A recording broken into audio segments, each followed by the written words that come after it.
Hello, my name is Stephanie Toman, and this is going to be looking at the action queries. So this is for the ICDL Advanced Qualification Database Software.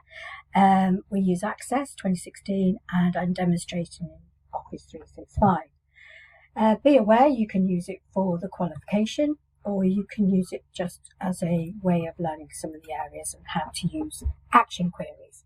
So as you can see from the slide, these are the areas that we're going to cover. And I'll be doing it by video, and obviously if you enroll on our course, you can get the materials as well, whereby you can practice, go along with the videos, and you can use some materials to actually make sure that you've assimilated the information. Okay, so those practice materials I talked about that you can access for when you enroll. We're going to be using the CIA database to demonstrate an append query. You will see this security warning, enable the content. Sometimes you might have things blocked due to it feeling that it could be letting something through that's not trustworthy, so you might have to go to your trust center on your own device and sort that one out. So what we're doing is we're looking at an append query, which selects a group of records from one table and uses the features of a query that we have and adds them to the end of another table. It doesn't get rid of the information from the original table though, which is always useful. So you can have this as an append query, but also keep your original data. So if we go into the Create tab, we're going into the query design. And just lift that up a little bit for you. You can see that I've got my add tables over here. If you're on 2016, it would say show tables, which would be an option up here. So what I'm going to do is I'm going to search for in the prospect customers. I'm going to select the records with the status of A, and that means they become actual customers, and then these records will automatically be added to the end of the custom details table. So we're going to bring on the prospective customers onto the table and drop. And then I'm going to click on the append. You can see now we've got these different queries that we've not really used before. So if I click on the append, I'm going to name the table that I'm looking at as the customer details. That's the one we're going to add these details to the end of. So if we go to the customer details, make sure that it's on there and then click on OK.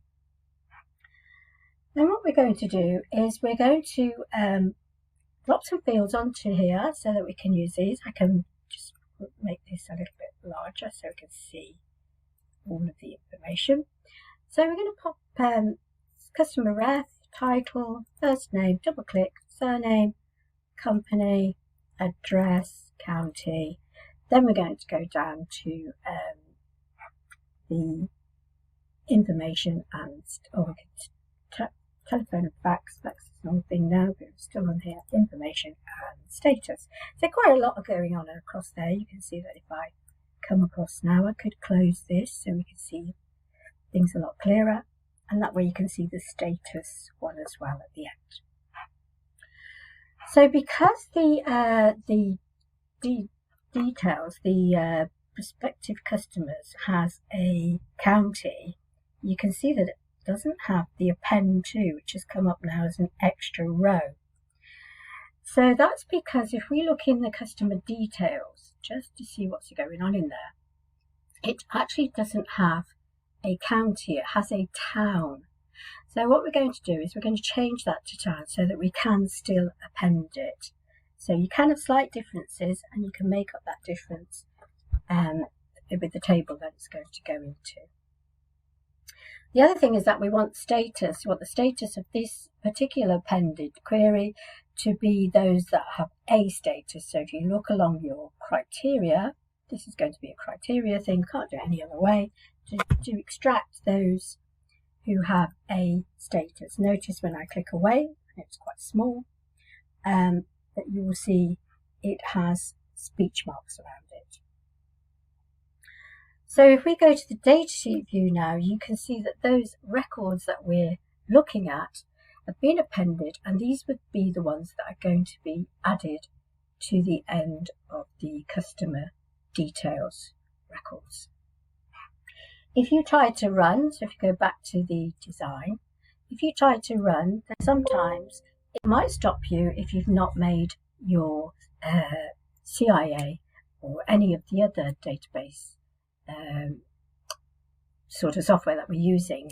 If you don't tick the unblock on it, you can do that by right-clicking on any of them that are being blocked.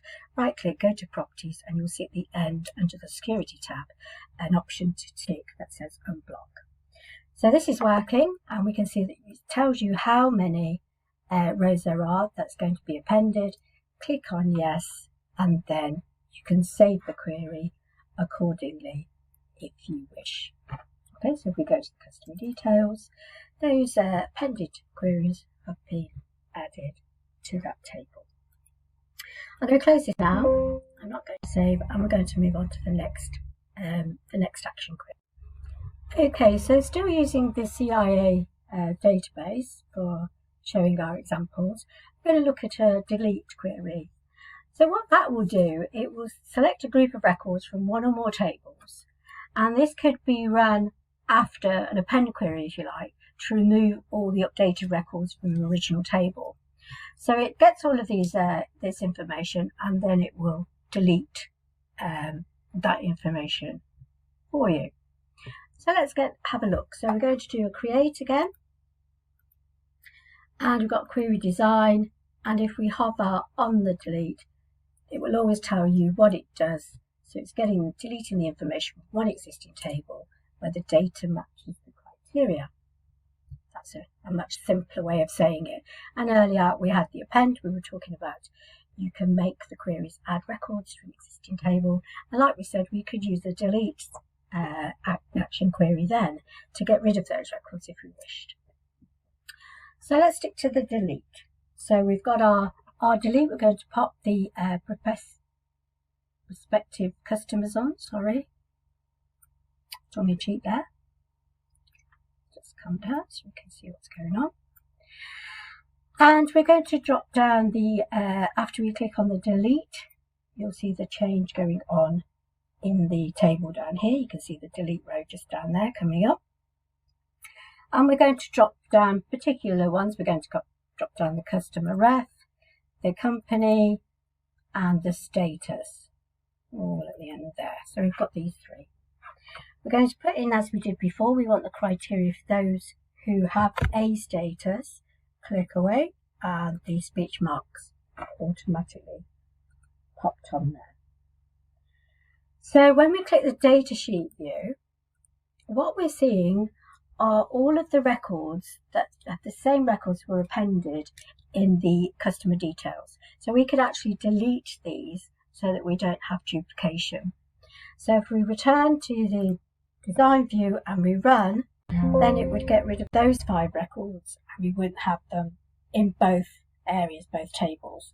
So this is how we can do an action delete query that will do exactly what we want according to criteria within a query. We can click on yes, and then when we look in the customer details, we have the details of before, but if we look in prospective customers, those details have now gone. So these are really good ways of picking out the criteria that we want, and then using these different action queries to run and do it for us. So the next one we're going to look at is the make table query. Okay, so the make table query that we're going to demonstrate now, it selects data from one or more tables. So in this case, it's an example of using 2. Using all the features of a query again, and create a new table from that data. So not all the fields from the original tables need to be included in this new table. So we've got the CIA database again. We're going to do the create again and the query design. We're going to add the customer details this time to the table, and we're going to add the orders table as well. I'm going to drag these out. Not a lot going on in that one. Okay. So what we're going to do is click on the make table. Once again, if we hover on it, it says make the query select records from the database and save the records as a new table. Okay, so we're going to click on the make table. You can see there that as before it says make the query select your records from the database and save this as a new table. So we're going to click on the make table. We're going to make sure that we put in unpaid orders, the name of our new table. Okay, and now we're going to use the fields dropping down from here. So from the customer details, we're going to use the title, first name, surname, company, and telephone. On the orders, we're going to use the order ref, the order date, and the paid field. Okay, so we've got all of these down here. Criteria for the paid, let's just come across the criteria across the bottom. You can see here, click there, and we're going to put no as the criteria. Click away, and if it doesn't put speech marks around it, don't worry about it. We have clicked away and it seems to be okay. Also, uncheck the box. So if we uncheck this, that means it's not going to be displayed, but it is still part of the query. So if we go there, we can see that they are all the no's. If we go back and take that out, it's still using that feature and that query data. It's just not showing on the front.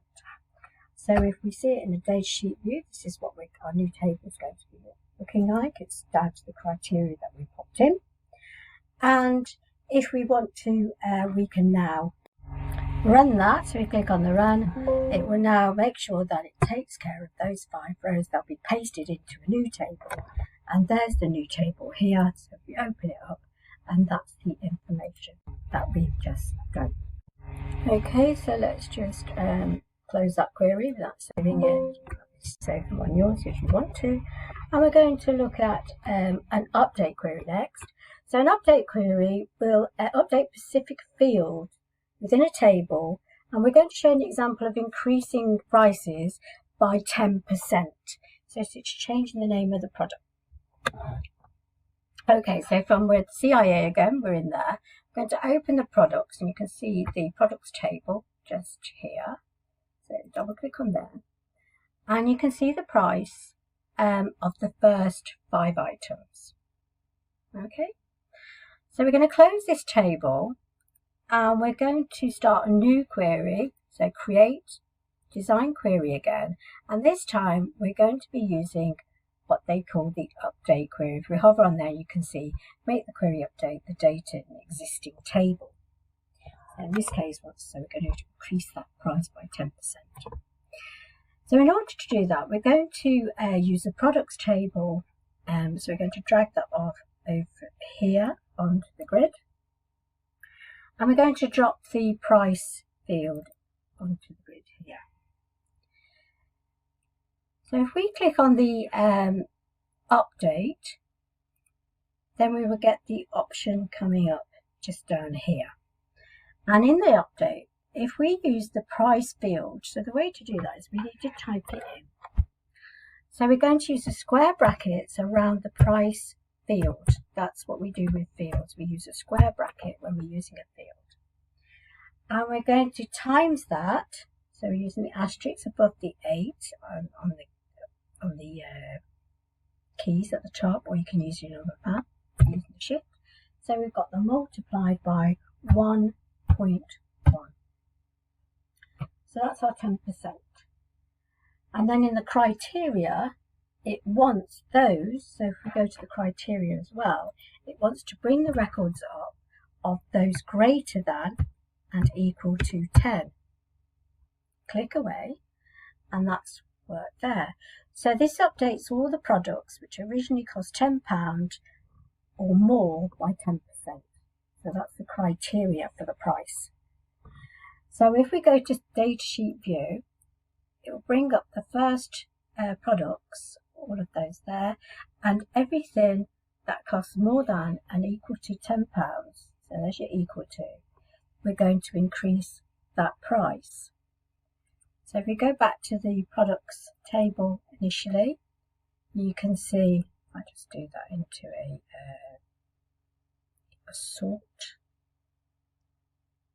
let's do ascending. You can see there's quite a lot of products there that are less than £10. Okay, just to show that this is what it's getting at. Close that, don't save it, and then you can see that when we look at that in the datasheet view, we've got the products that we want. And then if we go in here and we actually run this update, and you're about to update 13 rows, you can now see that when we go to the datasheet view, those products have been increased by 10%. And you can see particularly the £10 ones are the quite obvious ones that you can pick out. So you can do this, it's pretty good because you can do an update on a range of fields and data, a particular field of data, and then just run the update, and then it will save that for you. If we went back in, maybe prices went up again, and we decided to do 1.05, maybe they just changed, and we update that, and we have a little look, okay, and then we run it, let's start in records again, and then if we view it, you can see that now it's gone up again. So it's something that can be done quickly, it can be saved, and it can be modified, which is the beauty of queries, isn't it? Is that we can keep them. We can have snapshots, of course, but we can save these and have them running as something that happens regularly, and then it can be modified and used. So that's the final one of the action queries. Definitely worth having a play with them, and there'll be plenty of practice when you roll on a course on the papers, etc., on how to use these in different ways. Thank you. Thanks for listening. See you on the next one.